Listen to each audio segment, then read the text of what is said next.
Welcome back. So today we have the brand new Forest Shadows update rolling out. We also have a couple other things to go over from the recent week. Number one, the summer sale has started and will be ongoing, I believe, until the 10th. Yeah, the 10th.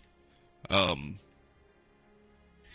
if it's me, I'm sure you've all heard this before. I made a big video talking about what packs I would recommend in the spring, but if it were me, I would go for the half tracks, and I would go for the Russian paratroopers if you like Russia, maybe some of the vehicles. But if you're interested, you can look back to the spring. Nothing has really changed since then. Moving on from there, we have the 5th season of the Battle Pass rolling out. To be honest, most of this isn't really that exciting to me. The Type, or the Coco rifle rather, seems pretty cool. I believe, yeah, it's another BR2 semi-auto. I'm really curious to see how well it stacks up against the Fedorov rifle. But on to what we all really care about. The new update is here. And what does the new update bring? It brings new guerrillas. It brings a new top-tier Soviet rifle. It brings the Yag Panther. It brings the sawed-off M2 carbine for the Japanese, and it brings, I believe, the Jackson. It's like the 90mm AT gun for the Americans. Also brings better bullet holes, which will be really cool. More atmospheric. They do these little visual updates every update, and they always look pretty nice. So, the silver chests are going to be coming back out. These ones are going to have updated decals and portraits. I think they're also going to have rare weapons squads. You get the idea. All sorts of stuff. So, let's go through the list.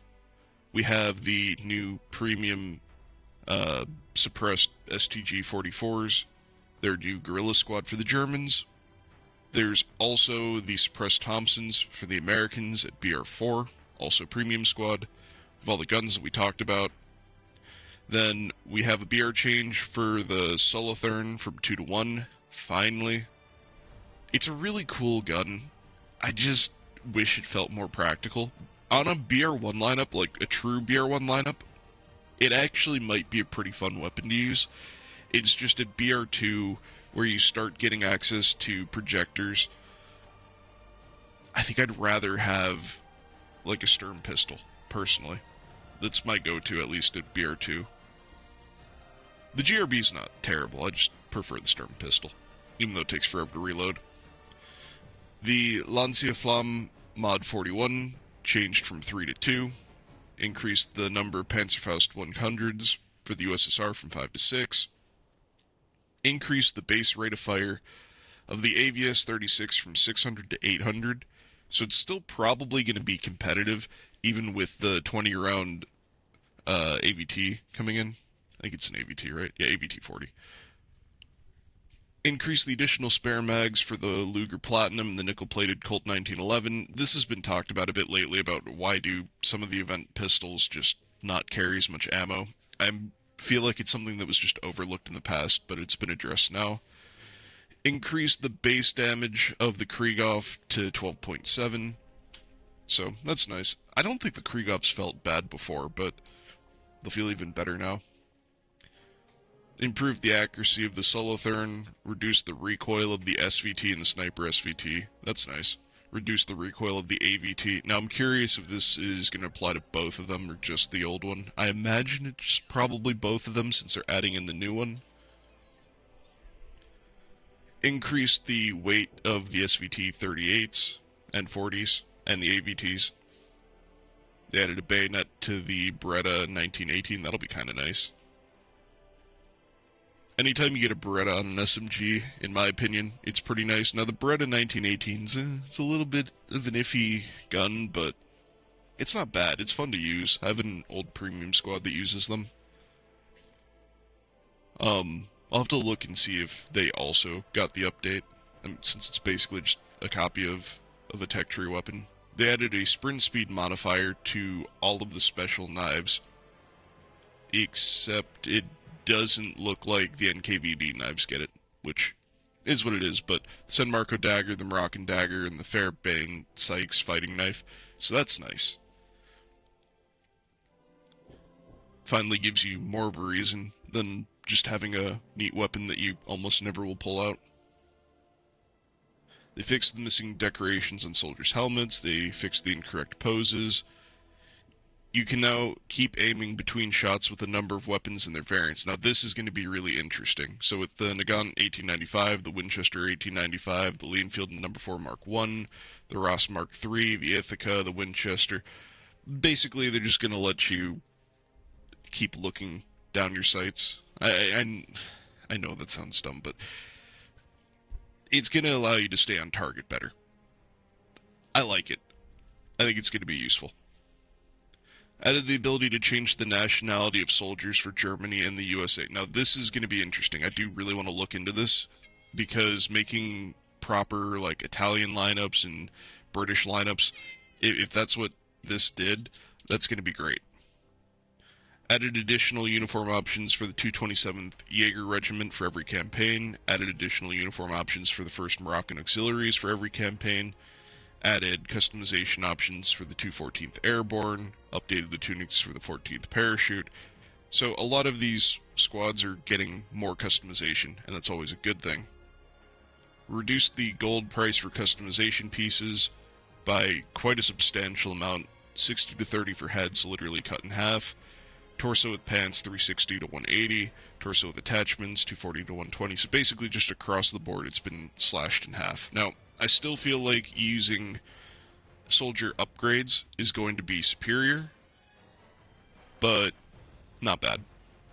Now, for vehicles, they added the M36 GMC. I believe that's the Jackson. But anyway, it has a 90mm gun, which, unfortunately, because it's BR4, I don't know how much use it's going to see. Like, a 90mm at BR4 is pretty good.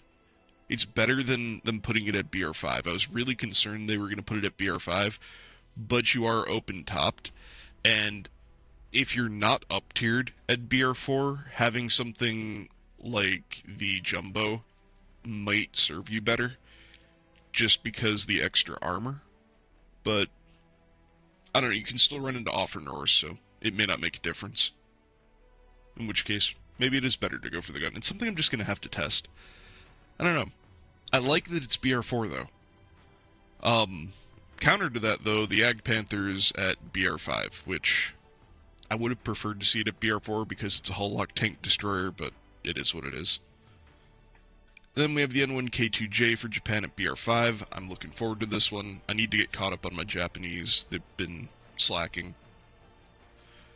The Key 100 at BR3. The M72 DS39 for the USSR BR1 Premium. I need to look at that. I don't know that much about that one. They replaced the shrapnel shells on the T-28 with APHEBC.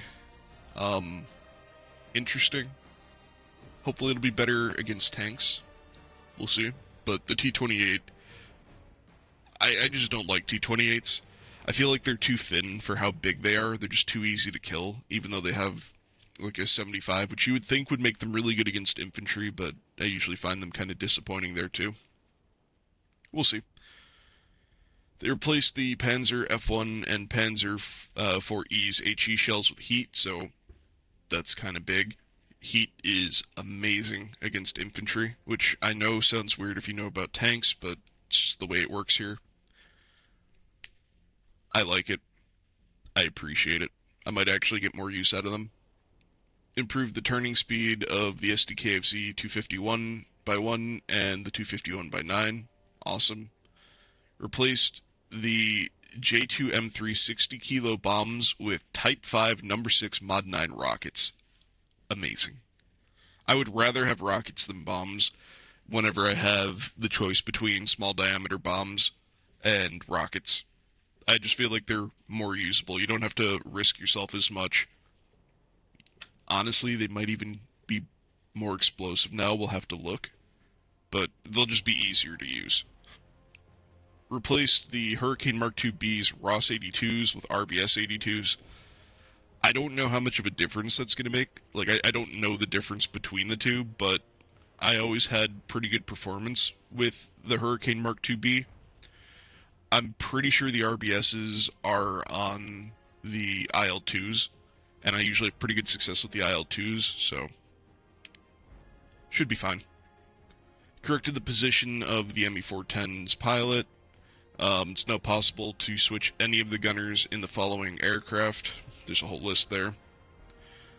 Fixed a bug that made it possible to instantly spawn with non-carrier-based aircraft at the start of the battle in Pacific locations. Was that a bug? Really? That's, as far as I know, that's been around basically the whole time that the Pacific's been around. But okay, it's a change. I mean, you won't have to get obliterated off your first spawn, but it'll be like every other map then. Um, it says non-carrier based though, so you should still be able to spawn carrier-based aircraft early. Which, depending on the plane, I mean, you can get up there relatively quickly. You could still hit people well before the other planes are able to get in the air. So, because I think it's like a minute and a half normally before planes can spawn. If you can spawn carrier planes right off the bat, you can probably get off the deck into the map within the first like 35, 45 seconds, something in that range. Depends on how slow you're willing to go when you reach the map. But I mean, it's a delay, but it may not be quite as impactful as I think some people were hoping. Fixed the sight on the D3 and the D4. Fixed a bug that made it impossible to spawn with an APC driver squad if the APC limit was reached, and one of the APCs was yours.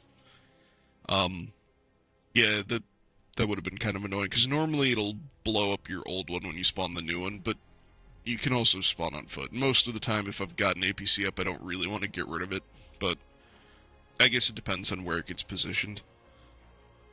Reduced the weight of the Type 94 Isuzu. Added unique names to aircraft obtained from the Battle Pass. That's pretty cool. Fixed a physics-related issue on the Isuzu that would cause it to flip over from minor collisions. Added the ability to change the scale of rotation and condition of camouflages. Now this is going to be really cool. You'll really be able to make vehicles look more unique with this, and it's not a big deal on planes because planes don't really have it, and you don't really see them. But on tanks, people do actually see them, so it'll be kind of cool. What can I say? I like customizing stuff. Increases the damage area of drop tanks and reduce the time it takes to burn. So drop tanks are becoming more relevant. Up until now, for the most part, drop tanks were more of an area denial thing, more of an annoyance. But if we're going from 7 to 8 seconds to 4.5 seconds, that's a pretty substantial increase in speed. So maybe we'll actually take people out. And if it increased the size of the area, I mean, it's more area denial regardless.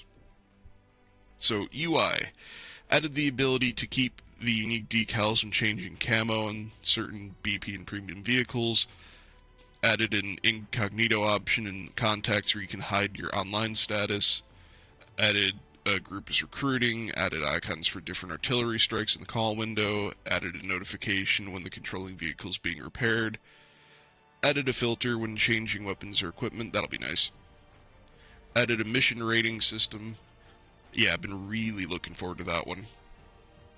Added a bug where the autofill squad function could add an extra soldier to an already full squad.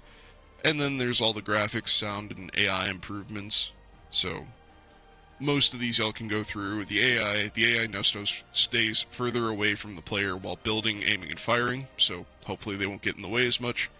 They now react more actively to firing positions and will attempt to leave dangerous zones. They now turn more smoothly, and they position better in areas with little cover. Moving on from there, there's a bunch of locations and missions. You can go through these if you're interested, but it's usually kind of specific little things. Other improvements, they added a penalty for deserting from battle, they added a rotational aim assist for consoles, and they added a new item to the shop, 100 change appearance orders for the price of 30 for 450 gold. So, all sorts of cool stuff. I've been going through and grabbing the little bits and bobs that I've unlocked. I'm probably not going to throw silver at them right away because we're expecting boxes, and I'm going to be a gotcha goblin and roll on them. But as you can see, there are all sorts of new things that we will definitely be acquiring soon and testing out, which hopefully you'll be seeing some sort of video about each of these in the not so far off future. So let me know what you think of the new update. I think it's pretty cool. I'm looking forward to playing around with all the new stuff and potentially getting into the new German STG boys. I'm less excited about the American ones. I'm not sure if I'm really going to go after them. Well, I guess they're British, but I am very much so looking forward to these STG boys. So, as per usual, get out there, kick ass, take names, and win your games.